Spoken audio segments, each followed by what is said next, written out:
The Lewiston-Clarkston Valley murders, a mystery that refuses to die. Between 1979 and 1982, a dark presence haunted the quiet stretch of the Pacific Northwest, where the Snake River cuts through Lewiston, Idaho, and Clarkston, Washington. 5 young lives were lost, each one either vanished or ended violently. 5 families were left searching for answers, and one small-town mystery has remained unsolved for over 4 decades. This is the story of the Lewis-Clark Valley murders, a series of disappearances and killings that shook this community to its core, leaving behind a trail of grief, confusion, and suspicion that has never truly gone cold. Let's begin in the spring of 1979. April 28, 1979, Aceton, Washington. 12-year-old Christina White was a bright, adventurous, and a little shy small-town girl. On that day, she went to the Aceton County Fair. It was a hot afternoon, and by early hours, Christina wasn't feeling well. She stopped at a friend's house to rest and called her mother to let her know she had heat exhaustion. Her mom agreed to pick her up, but when her mother arrived, Christina was gone without a trace. Her white horse was still at the fairgrounds, her belongings, schoolwork, personal items untouched. Search teams scoured the town, the river, the hills. No sign of her, no screams, no witnesses. Just silence. It was the first disappearance. Fast forward to June 26, 1981. Kristen David, 22 years old, was a student at the University of Idaho. That summer, she set off for a 30-mile bike ride from Moscow to Lewiston, a route she knew well, but she never made it. 8 days later, fishermen found black plastic bags floating in the Snake River. Inside, Kristen's dismembered body. Her hands and feet were severed, and her head was missing. Someone had tried to erase her identity. The community was horrified. This wasn't just a disappearance, it was calculated brutality.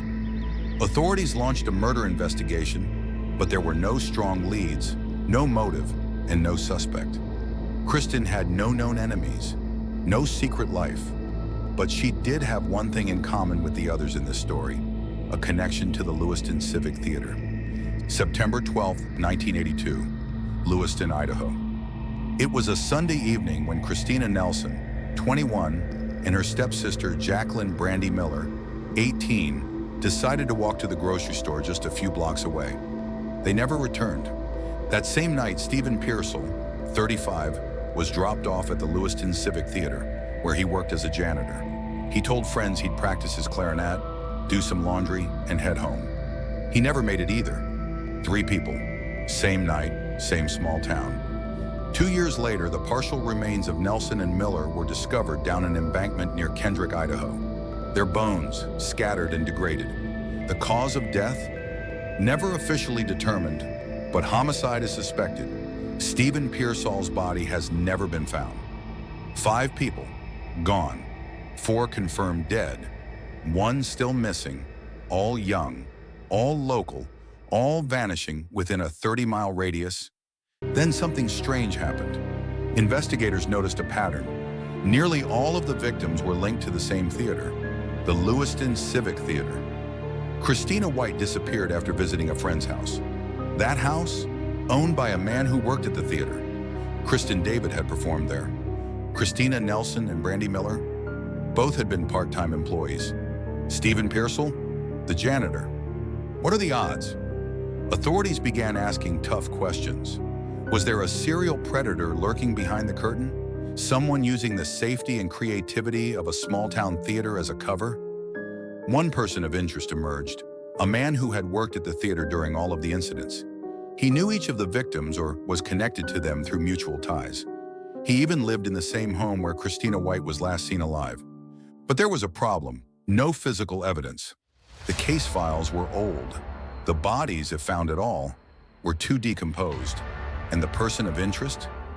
He lawyered up and moved away. He has never been arrested or officially charged. To this day, law enforcement hasn't named him publicly, but those close to the case, retired detectives, family members, even journalists, have strong suspicions. In recent years, new hope has emerged. In 2017, the Aceton County Sheriff's Office and the Lewiston Police Department reopened the cases. A cold case task force, supported by forensic analysts and FBI profilers, was launched. They began re-interviewing witnesses and digitizing old evidence. And then came the documentaries. Investigation Discovery's Cold Valley and People magazine investigates Valley of Death. With public attention renewed, more tips began pouring in. Still, no arrests. The identity of the killer remains a mystery. What we're left with are fragments, fractured timelines, scattered bones, and memories of young lives stolen far too soon. Christina, Kristen, Christina, Brandy, Stephen. They deserve more than silence, they deserve justice. And somewhere, someone knows the truth. This was the story of the Lewiston-Clarkston Valley murders. 5 lives, 1 valley, and a mystery that refuses to die.